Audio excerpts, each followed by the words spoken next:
ఇవాల్టి ఉమ్మడి ఖమ్మం జిల్లా ప్రధాన వార్తలు గమనిస్తే ఖమ్మం వ్యవసాయ మార్కెట్లో రోజు రోజుకు పత్తి ధర పతనం అవుతుంది. ఆకస్మిక తనిఖీ చేసినటువంటి జిల్లా కలెక్టర్ ముజామిల్ ఖాన్కు తమ గోడు వెళ్లబోచుకున్నారు రైతులు. అధికారులు వ్యాపారులంతా కుమ్మక్కై తమకు న్యాయమైన ధర దక్కకుండా అడ్డుకుంటున్నారని చెప్పడంతో కలెక్టర్ అక్కడ ఉన్నటువంటి అధికారులను గట్టిగా మందలించారు. తప్పు చేస్తే అక్రమాలకు పాల్పడితే ఉద్యోగాలు పోతాయి, జాగ్రత్త అంటూ హెచ్చరించారు. ఆ తర్వాత రైతులందరూ కూడా కలెక్టర్ దృష్టికి తీసుకెళ్లారు. కేవలం 5,500 నుంచి 6,100, 6,200కు మాత్రమే పత్తి కొనుగోలు చేస్తున్నారని లబోదివ్వమన్నారు. నాణ్యత ఉన్నప్పటికీ, తేమ శాతం సరిగానే ఉన్నప్పటికీ కూడా కనీసం తేమ శాతం కూడా చూడకుండా తమకు తక్కువ రేటు కట్టిస్తున్నారని పత్తి రైతులు ఆందోళన వ్యక్తం చేశారు. అటుగా వెళ్తున్నటువంటి కలెక్టర్ వాహనం ముందు కూర్చునేటువంటి ప్రయత్నం చేసినప్పటికీ ఆయన చిరునవ్వుతో వెళ్ళి నేను మీ సమస్యను పరిష్కరిస్తారని లేపి ధైర్యం చెప్పేటువంటి ప్రయత్నం చేశారు. కానీ పత్తి మార్కెట్లో రోజు రోజుకు పతనమవుతున్న ధరలు ఇవాళ కూడా అత్యంత దారుణంగా పడిపోయాయి.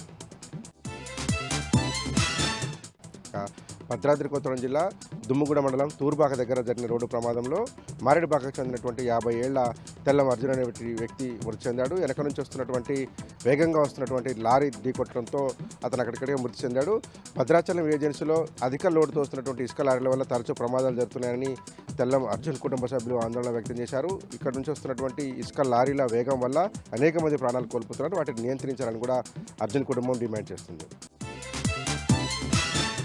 సమగ్ర కుటుంబ సర్వే పేరుతో ప్రభుత్వం చేస్తున్న హడావిడిలో పాటు అధికారులకు ఉన్నటువంటి అవగాహన లేని వల్ల తాము నష్టపోతున్నామంటూ భద్రాచలం జగదీష్ కాలనీకి చెందినటువంటి 19వ వార్డు ప్రజలు రోడ్డెక్కి నిరసన తెలిపారు. తాము కూడా తెలంగాణ బిడ్డలమేనని మాకు కూడా సమగ్ర కులగణన చేయాలని డిమాండ్ చేశారు.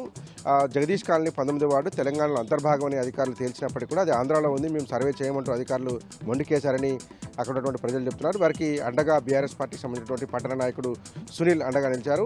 అది తెలంగాణలో అంతర్భాగం అని ఇప్పటివరకు అన్ని రకాల ప్రభుత్వ పథకాలు వస్తున్నాయని సమగ్ర కుల సర్వే కూడా నిర్వహించి వారికి న్యాయం చేయాలని కూడా అందరూ డిమాండ్ చేశారు. భద్రాద్రి కొత్తగూడెం జిల్లా టేకులపల్లి మండలం 9వ మైలు తండాలో జరిగినటువంటి అగ్ని ప్రమాదం 2 పూరిలను దగ్ధమయ్యాయి.